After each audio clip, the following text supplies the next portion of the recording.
Good afternoon, everyone. It's my honor and privilege to introduce Scott Ritter. Scott's name needs no introduction because Scott has been doing a lot of interviews on the subject of disarmament, Russia-Ukraine war, NATO, European relations with United States, foreign policy of United States. And I would like Scott to introduce himself in a proper way with all his designations. But the other part of Scott's life that a lot of times goes undetected is that he is a renowned author. He wrote a number of books. I am a proud owner of several of his books, and I'm looking to read some more. And I would like Scott Ritter right now to take the stage and introduce all of his proper titles and designations so we all could learn about what Scott's career was like and what did he do in life that brought him to this level of the expert on U.S. foreign relations, United States weapons and disarmament and treaties and UN subjects. It's my honor and privilege to introduce Scott Ritter. Scott, hello. Well, hello, Lena. Thank you very much for inviting me to your podcast. I'm honored to be here. How to go about introducing myself. The first thing I'd like to point out is my name's Scott. My formal name is William Scott Ritter Jr., but my parents opted not to call me Billy or Junior to differentiate me from my father. So I was Scott. I've been Scott my entire life, and that's the best way to refer to me as. I'm simple Scott. I'm just a regular guy who grew up. I had the opportunity to grow up all around the world. My parents were military professionals, so I went to high school in Hawaii, Turkey, and I graduated from an American high school in Germany. I enlisted in the Army out of high school. I think being a child of a professional military officer during the Cold War, I was imbued with a sense of patriotic duty. So I felt that it was my obligation to serve my country. I enlisted in the Army. It was the post-Vietnam Army, and it did not go well with me. Let's just say that. I was not happy with the Army, the lack of discipline, the level of racism, and the lack of dedication to the service. I was a little bit more fanatical than, say, the United States Army in 1979 was. So I left the Army, went to college, and began the process of becoming a Marine Corps officer, attending officer candidate school every summer while I studied Russian language, Russian history, because I made it my goal. It was the Cold War. The Soviet Union was the enemy. So I made it my goal to know my enemy. I wanted nothing more than to have the opportunity to close with and destroy the Soviet enemy through firepower maneuver, go to war with them. That's a little bloodthirsty today, but that's what I was all about in college. I played football, I drank beer, and I prepared my mind to kill Russians. And then I joined the Marine Corps, and I was made an intelligence officer. I was assigned to a field artillery unit where we practiced to perfect the art of delivering high explosive rounds into a Soviet enemy. And we were pretty good at it. We were ready. If the opportunity had come, we would have acquitted ourselves well. Fortunately, and at the time I thought it was unfortunately, but fortunately, wiser minds prevailed. Ronald Reagan, then the President of the United States, sat down with Mikhail Gorbachev in December of 1987 and signed the Intermediate Nuclear Forces Treaty, a treaty to get rid of an entire category of nuclear weapons that had put both the United States and the Soviet Union on the edge of the abyss, so to speak, nuclear conflict. The Marine Corps is tasked with providing a certain number of Russian linguists and experts in Russia to this new inspection agency, the on-site inspection agency. I see you're smiling because you read my book and you know what I'm about to say. I was the exact opposite of an expert. I barely spoke Russian. Like I said, I played football and I drank beer, which means whatever Russian language I was doing wasn't stinking in. And I knew the history pretty well, but I wasn't. I was a very junior officer, very inexperienced, and I was put in the crowd of giants, literal giants, men who were legends in their respective fields. And I write about it in the book. People like Colonel Connell, George Connell, like Ted Yes. England, like Roland LaJoy. I could just go on and on and on. Yes. These are living legends, people who accomplished so much in the field of intelligence during the Cold War. And here I come in knowing nothing. And the next thing I know, I'm in the Soviet Union. And I've always joked, people are like, well, how did you become an expert in disarmament? And I have to tell you, it's simply by being the first person to do it. You see, when no one else has ever done something and you are literally the first person to do it, you become, by definition, by default, the expert because you're the only one who did it. I was the first person on the ground in the Soviet Union to become an inspector.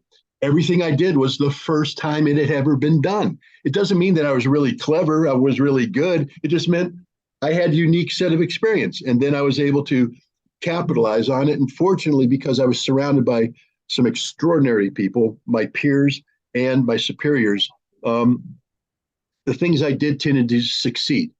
And I got a certain reputation coming out of this wonderful experience of implementing the INF treaty.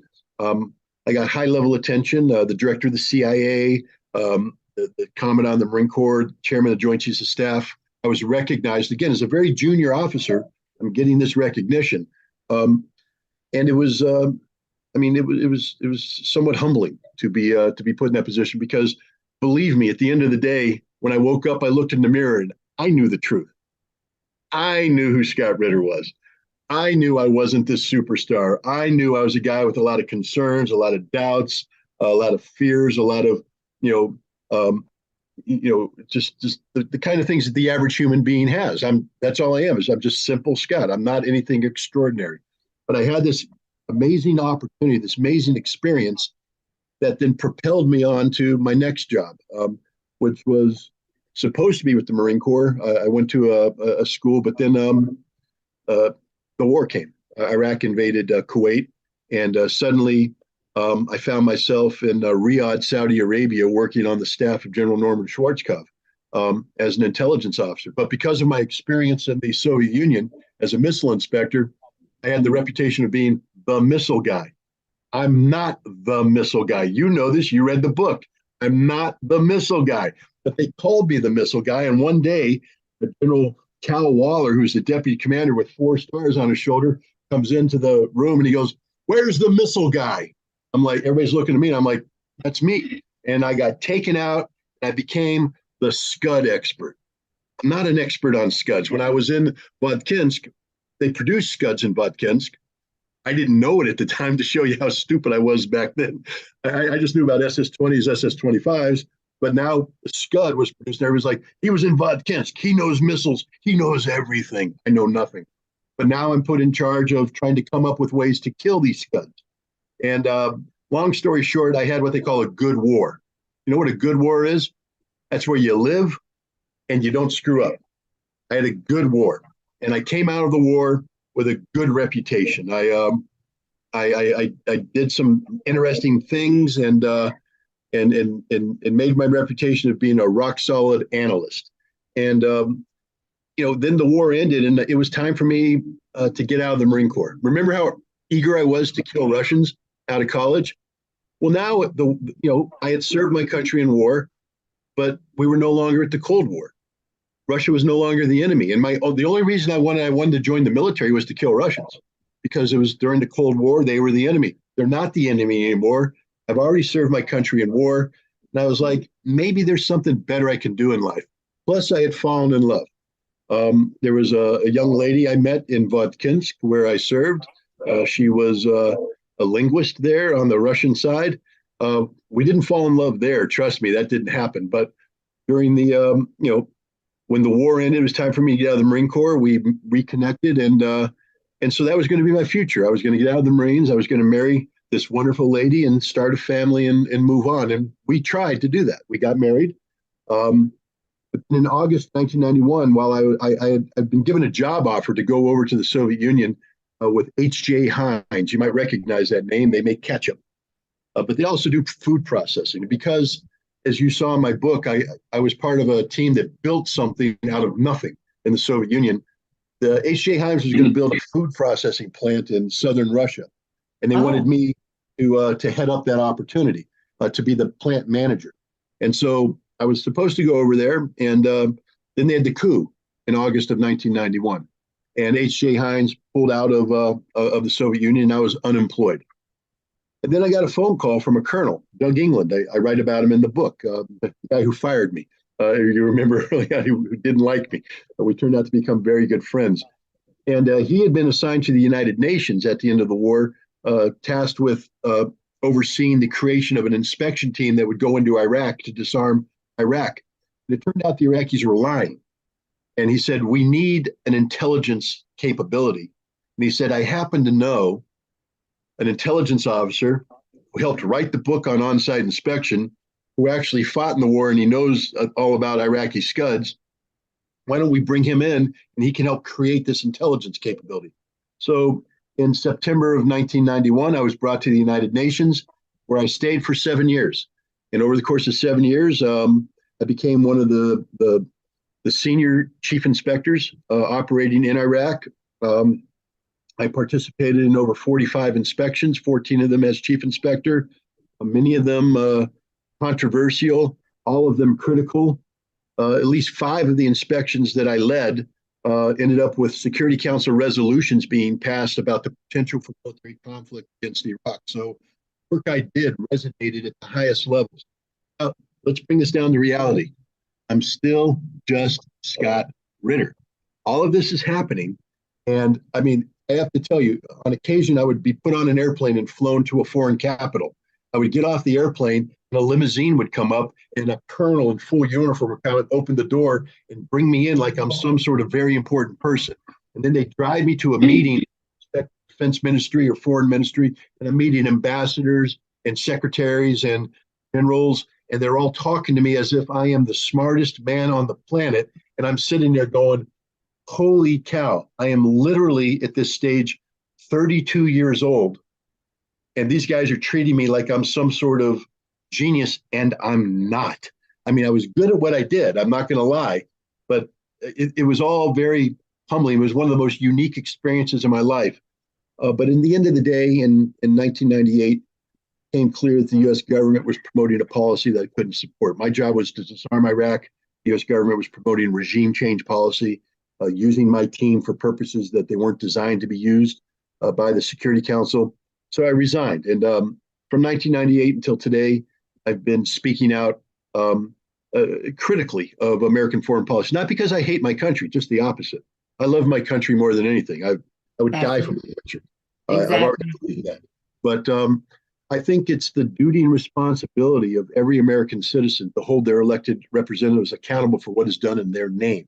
And if we are enacting policies abroad that are inconsistent with the values that we claim to espouse as a nation, then we must speak out. And so I've been speaking out ever since. And that's what brings me to your podcast today. Yes, thank you. And I have been speaking out too. I mean, in a smaller capacity, of course, not on the world stage or in Iraq, but yes, I've been speaking about the Ukraine situation since who knows when.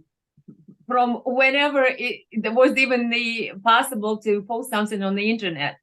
I commend you, Scott, for your courage. You seem to have a very humble approach to your magnanimous persona and how famous you are now, and obviously you take it very, very humbly, which is very commendable. But I would like to say to you is that a lot of people look up to you because we as Americans, media has been lying to us. Media has been complicit in perpetuating a lot of the politicians' narratives. And people are looking for someone with courage and with honest approach who could, like yourself, explain to us what is our foreign policy like? Why are we running around the world changing regimes? How close are we to the nuclear war if this doesn't end? Is this really a danger, or are we just imagining things? I mean, people are looking for answers, and unfortunately, neither our politicians or our media provide those answers. So I applaud you for doing that and taking the time of your day, and you're busy writing, because you could be writing books right now, but you're actually meeting with people like myself who try to bring the message to the wider audience, and you meet with others at the various events. I've seen and followed how you meet with people and do the question answer sessions. It's very important what you do, and please do not underestimate yourself.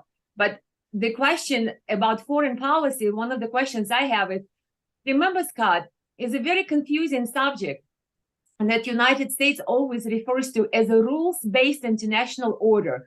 What is it? Why does Russia seems to have a complaint against this rule-based international order? Because it's not a law, because it's something that America just institutes and changes that will. What is rules international order, and why does Russia say that they no longer wish to have the world be based on rules-based order? What is it, Scott? Can you enlighten us on that? Sure. Look, during the Second World War, the five victorious powers, the United States, France was sort of brought in at the end, but the United States, Great Britain, the Soviet Union, and again, China was sort of brought in at the end as well, agreed that this kind of conflict could never happen again. I mean, let's just look at it from the Soviet perspective. 27 million dead, an entire half of their country devastated. From the European perspective, again, an entire continent just ravaged by war. The American perspective, while our homeland didn't suffer as much, we still lost a lot of people, and it was a full effort on the United States on two fronts, a Pacific War and a European war, and it exhausted the nation. Even though we didn't suffer the human cost that the Soviets suffered, the nation was exhausted by it, and there was a recognition that this could not happen again. But now, how do we go about making sure it doesn't happen again? And the concept of a United Nations was created. The idea that the victorious powers would come together and bring the international community together as a United Nations, sort of a follow-on from the League of Nations that was created after the last World War, World War I. But the League of Nations failed. It had no teeth. It had no ability to enforce. And so the victorious powers decided they would create something called the Security Council. They would be permanent members with vetoes, but they would work together with the world to impose a rule of law. And that's what we're talking about, the rule of law per the Charter of the United Nations. But now the United States is looking at this, and the United States is in a little bit of a quandary at the end of the Second World War. You see, prior to the war, we had been in a Great Depression. Our economy was in the tanks. It was the war that enabled us to come out of this depression, the war that enabled us to go into a war production footing, get our heavy industry reinvigorated, to bring the American economy alive. And we were positioned after the war to be the dominant global economy, to control the world. Now, there's nothing in the United Nations Charter that talks about this. The United Nations Charter doesn't talk about the relationship between the dollar and the pound, the dollar and any other currency. But we do. We imposed it on the world. Well, actually, that's not fair. We had a system that, because of the war, was imposed on the world. And now for us to direct the world in the way we wanted, we needed to sustain this system. And it is this system that it operates outside of the framework of the United Nations Charter, the rule of law, that became known as the rules-based international order. And one of the key elements of it was the way the United States would provide aid to other nations to help with reconstruction. It was done in a way that would promote the dominance of the dollar. The dollar would become the currency of exchange. We had the Marshall Plan for Europe, and then we extended the Marshall Plan to Eastern Bloc countries that were then occupied by the Soviet Union in the aftermath of the war. And several of these countries wanted to engage, but the Soviets said, no, we're not thrilled about the idea of the dollar coming in and becoming the dominant currency. And so the Soviets balked at being involved in this. And there was a guy named George Kennan, a famous American diplomat. And a lot of people, he wrote something called The Long Telegram. And people recognize that in history as the document that started the conversation that led to a policy of containing the Soviet Union, because he painted a very stark and dark portrait of the Soviets as being in opposition to the West, America. But if you go back to what prompted his long telegram, it wasn't Stalin trying to flex his muscles to take over Eastern Europe or the Soviets threatening to go to war. It was the Soviets simply saying, we don't want the dollar coming into our country. That's it. We reject this. If there's a way to bring aid, we'll do it, but we're not going to allow you to come in and dictate how our economy works. And so Kennan overreacted. He basically used that rejection to say the Soviets will never cooperate with the West, will never be on our side, and that we are looking for perpetual conflict. Now, he didn't mean war. He meant ideological conflict, economic conflict. But the national security people in Washington, D.C. said, no, he means war. We have to prepare for that. So this became what's called NSC 68, which are National Security Document, NSD 68, which was a document under the Truman administration that defined a new policy of containment, containing the Soviet Union. But now, how do we contain the Soviet Union? We have to do it in mechanisms outside of the framework of the United Nations, because the Soviet Union is a permanent member of the United Nations. So you can't use the United Nations to contain the Soviet Union. You need to construct a new framework through the World Bank, through International Monetary Fund, through NATO. We had other alliances, CENTO, the Central Treaty Organization, which had Turkey, Iran, Pakistan, Iraq together. CETO, the Southeast Asia Treaty Organization. We created treaty organizations that surrounded the Soviet Union, and then we bolstered them with aid, economic dominance, et cetera, to impose a order that isn't law-based. It doesn't come from the charter. It's rules-based, dictated by the United States. There's no international agreement that says this is to be. It was the United States saying, this is how it's going to be. We are the supreme power. We will dictate the solution to our unilateral advantage. That is the rules-based international order. But today, the rules-based international order worked. Let's use an analogy, and I'm going to irritate every country in the world, and I apologize. But at the end of the Second World War, basically the United States was the adult, and the rest of the world were children. They were children. They had destroyed economies. They couldn't function. They needed the adult to guide them. And this is the God's honest truth. I'm not being insulting. Even Great Britain and France needed America to guide them, to help them. But at some point in time, children grow up. And when the children grow up, as all children, they no longer, now that they are adults, they do not want to be governed by the rules set forth by their parents. They want to function as equals. And this is where we are today. The world has grown up, and the world sort of gets angry when the United States tries to dictate solutions. Now, we have some people, let's call them the spoiled, rotten children, who loved being under their parents' wing, and they live in the basement. You know, those kind, the 30-year-olds who live in the basement still, and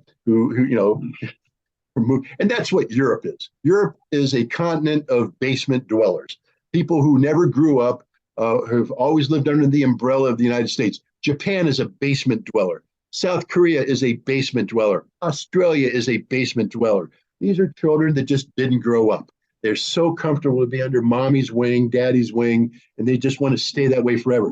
But then there are the others, the sturdy kids who said, thank you for your help, but we're now adults. India, China, Russia, Africa, the African continent is full of adults. Asia is full of adults. People who said, we don't want to be treated like children anymore. We want a seat at the table. And when we sit at the table, we don't want Papa America coming at the head of the table telling us when we can eat, what we can eat, how we can eat. We want to make a determination. We want to look at the menu and select for ourselves what we want from the menu, what's best for us. America's welcome to sit at the table. In fact, America must sit at the table because America is a player, but they sit at the table, not at the head of the table. And that's where Russia is today. They're saying, look, we will work with America. We're not rejecting America, but America isn't our boss. America doesn't get to dictate to us. America must sit with us and work with us as equals in a multipolar world. In order to do that, and here's the key part, Russia and China met in February of last year in Beijing, February 4th. And Vladimir Putin and Xi Jinping released a 5,000 plus word joint statement that rejected the rules-based international order, said it's dead. And they said, instead, we're going to replace it with a law-based international order, and the law being the United Nations Charter. Russia and China are getting back to first principles, back to the basics, back to what the world was supposed to look like at the end of the Second World War, where the charter defined notions of equality for all, as opposed to what America did, which is to try and impose a rules-based order where America is the singular power around which everything rotates. I hope I provided an explanation. Excellent explanation. Thank you, Scott. When I read your book, and let's mention the book, it's Disarmament at the Time of Perestroyka. Not many people know what Perestroika is. Oh, thanks for showing it. I read it on Kindle version. I have the other book, hard copy, but that one on Kindle, so I can't show it. But it was an excellent book. I recommend everyone to read it. It's just perfect. I mean, historical references, personal experiences, Scott details in that book. It's amazing, wonderful book, and it's a great read. I recommend it highly.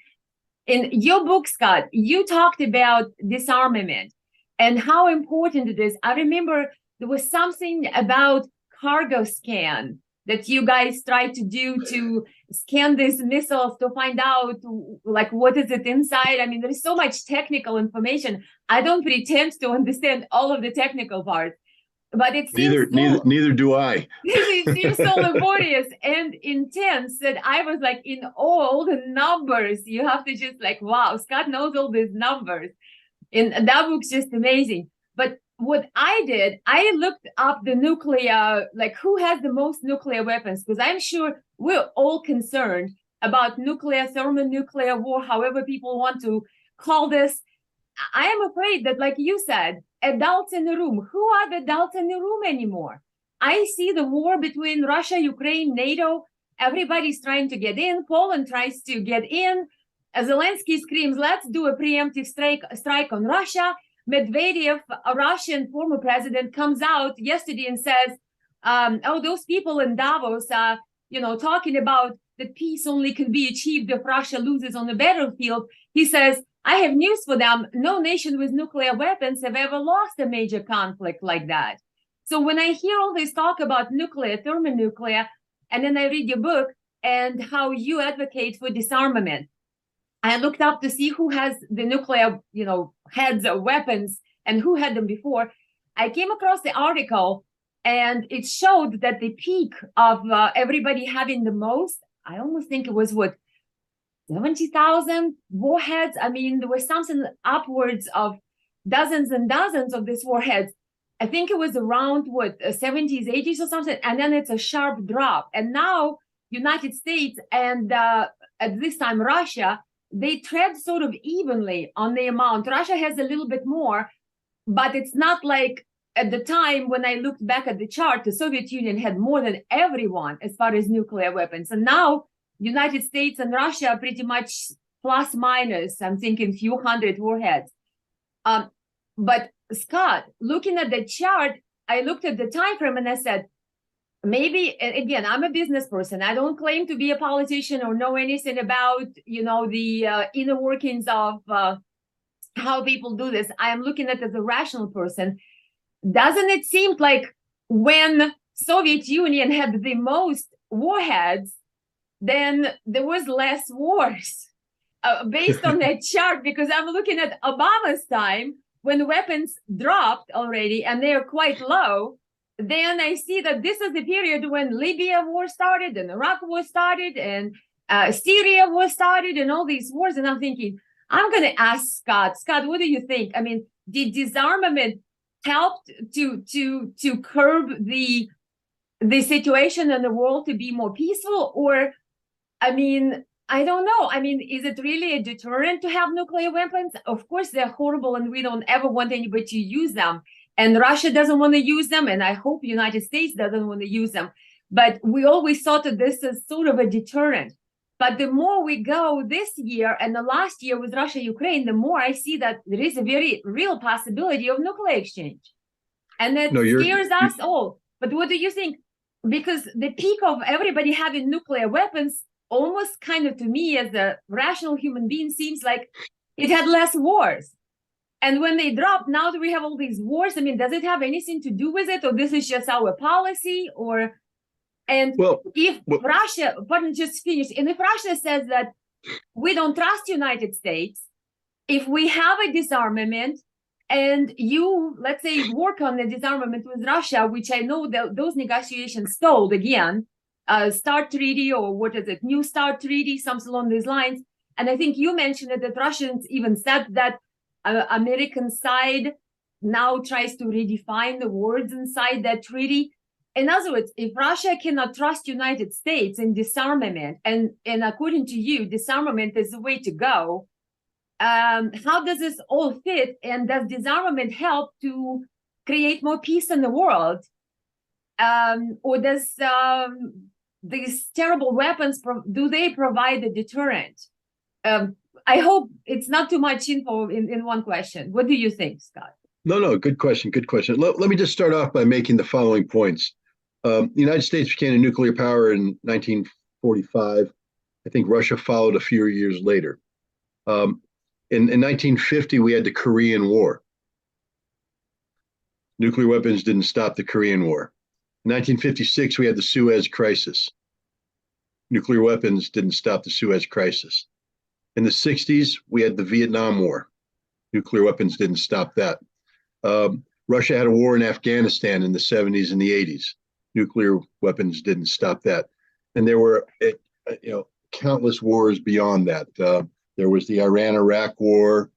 Israel fought several wars with its Arab neighbors. China fought a border war with Vietnam. And we just go on and on and on. So unfortunately, nuclear weapons don't prevent war.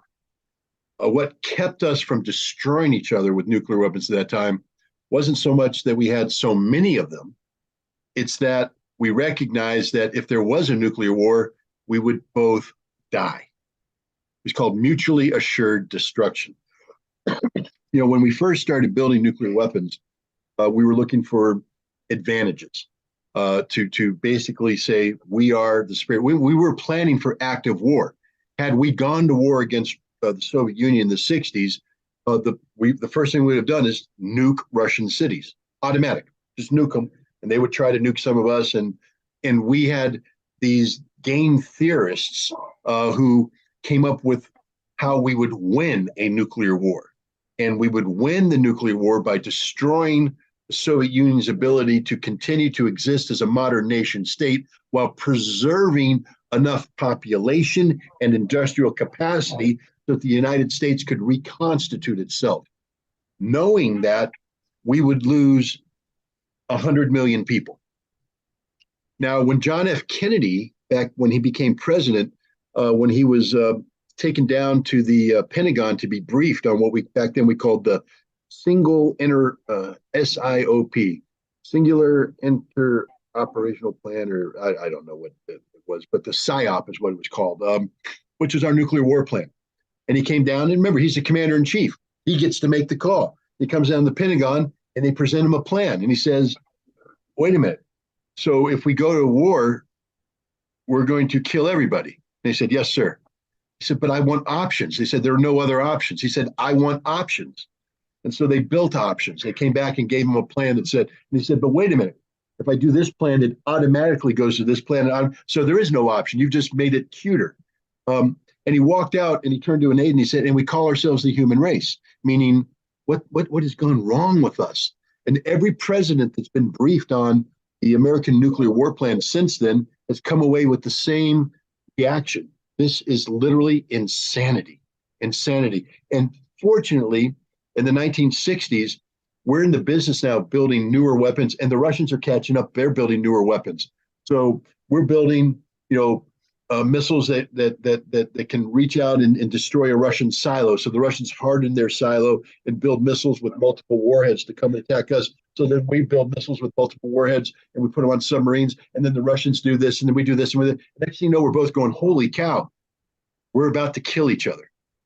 And so we started building missile defense systems. And we're testing them, and we realize they don't work, and they're very expensive. So rather than continue this arms race, we sat down with the Soviets and said, why don't we get rid of ballistic missile defense? Why don't we make it so that we understand that if there's a war, there is no defense. If there's a nuclear war, we were all going to die. And we both embraced this concept of mutually assured destruction, MAD. And lo and behold, we stopped trying to kill each other. And next thing you know, from the ABM Treaty, which I believe was signed in 1972, comes what we call the Strategic Arm Limitation Treaty.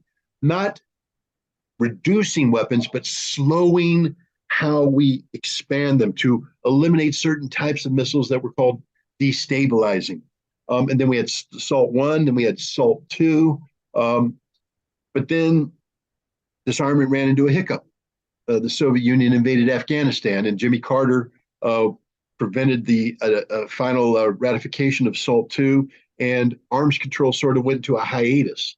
And then after Jimmy Carter came a guy named Ronald Reagan. And Ronald Reagan was like, I don't believe in any of this arms control stuff, ironically. He's the guy that said, we're going to do something called Strategic Defense Initiative, which was literally a violation of the Anti-Ballistic Missile Treaty, but he didn't care. And he also started to build new categories of nuclear weapons that would give us first strike capability. That is, that we can reach out and hit the Soviets, eliminate their capability so they can't retaliate. And we were planning on, once again, winning a nuclear war. Frightening stuff. Then in the late 1970s, the Soviets deployed a missile, and I write about it in my book, the SS-20, the Pioneer.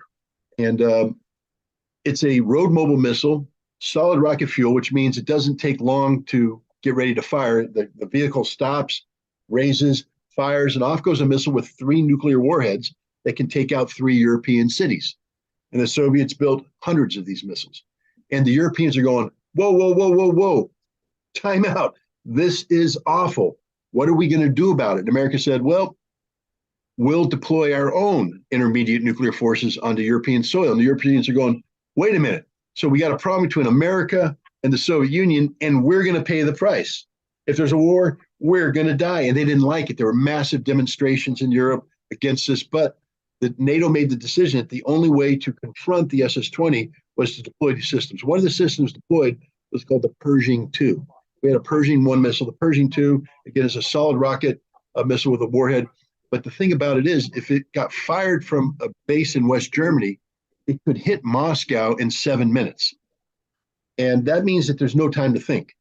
So if the missile gets fired and is heading towards Moscow, the Russians don't have a time to say, oh, was this a false alarm? Was this a mistake? They have to assume that this was indeed the attack, and they have to fire everything. And the Russians had something called the dead hand.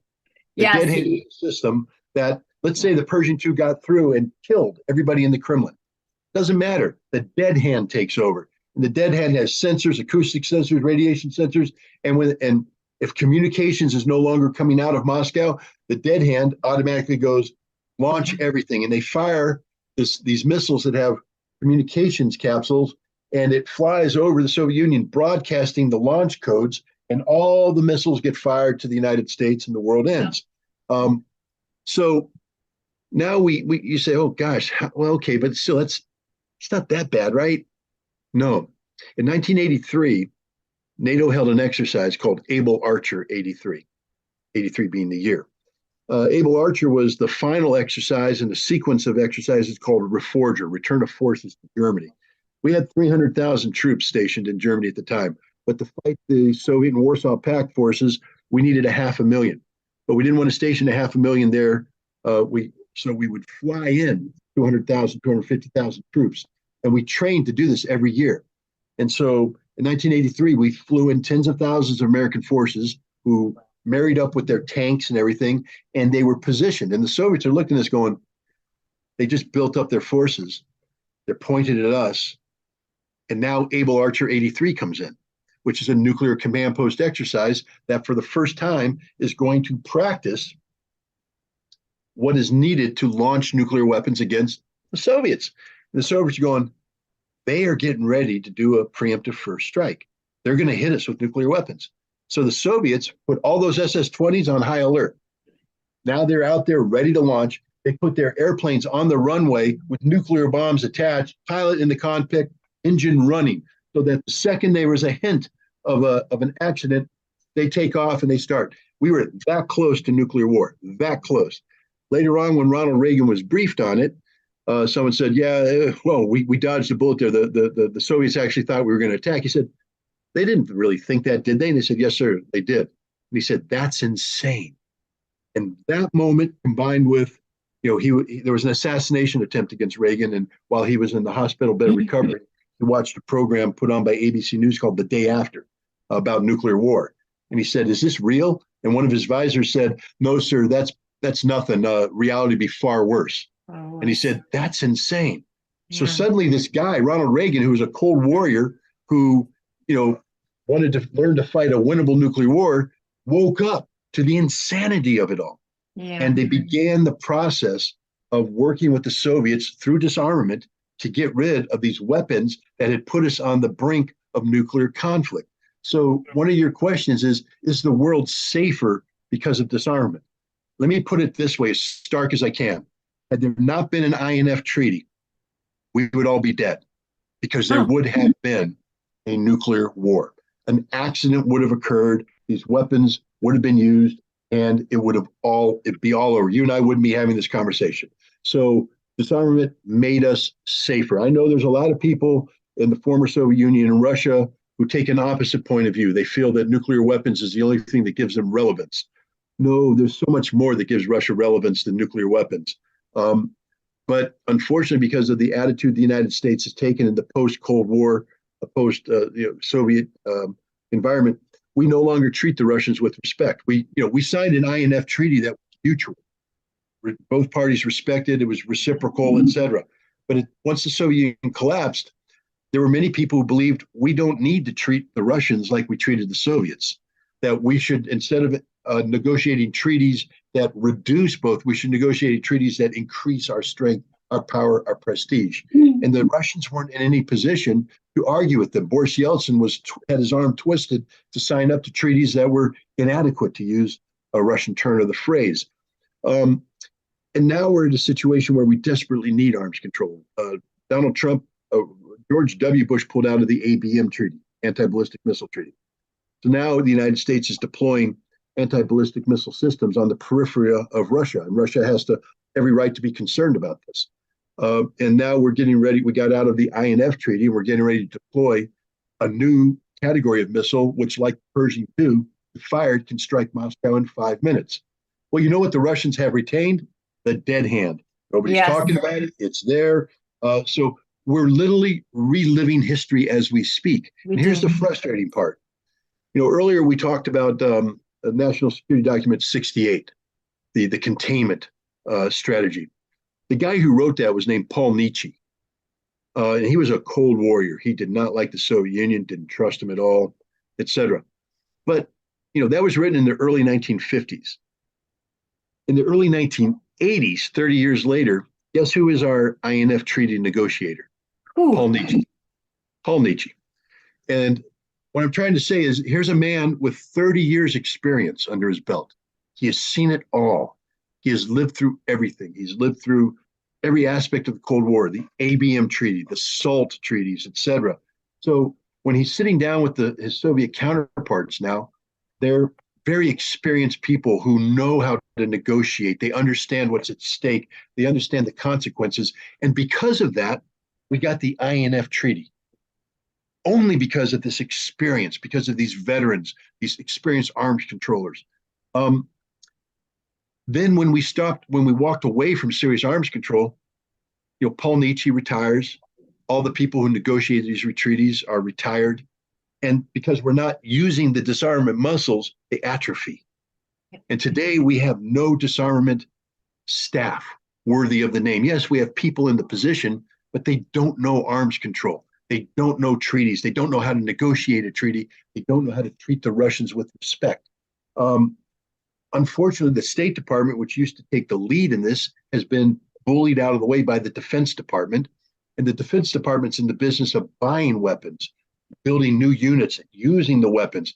You can't make them in charge of disarmament. Yes. And yet, and in Russia, it's the same thing. And remember, disarmament is a two-way street. You can have the best disarmament staff in the world, but if the other side isn't coming to the table, you're not using them. And because most disarmament professionals are very skilled diplomats, they then get sent off to do other work. And on the Russian side, the same thing. Their strong disarmament muscle has atrophied. One of their most experienced current arms control specialists is Anatoly Antonov, the man who negotiated the New START Treaty. Today, he's the Russian ambassador to the United States.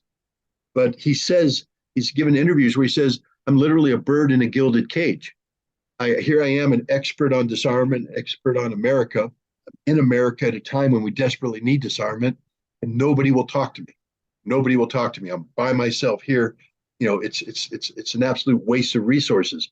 And he said the same thing, that in Russia, the defense ministry has taken over the disarmament portfolio. And again, it's the same mistake.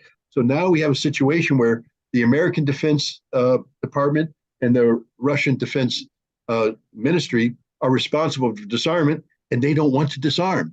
They're taking the exact opposite approach. We need a strong, robust nuclear capability. And now the United States is talking about redeploying INF system. This is where history becomes important, because we've done this before, and it almost led to the end of the world. We're making the same mistakes as we did in the past, only this time we don't have Paul Nietzsche. We don't have experienced people. We have amateurs. We have generals who don't want to disarm in charge of putting these weapons in place. And we're back to that situation that we were in 1983 after Able Archer, where we were this close to a nuclear war. But this time we don't have the means to rapidly reduce the tension through the enactment and negotiation of a meaningful treaty. We live in very, very dangerous times.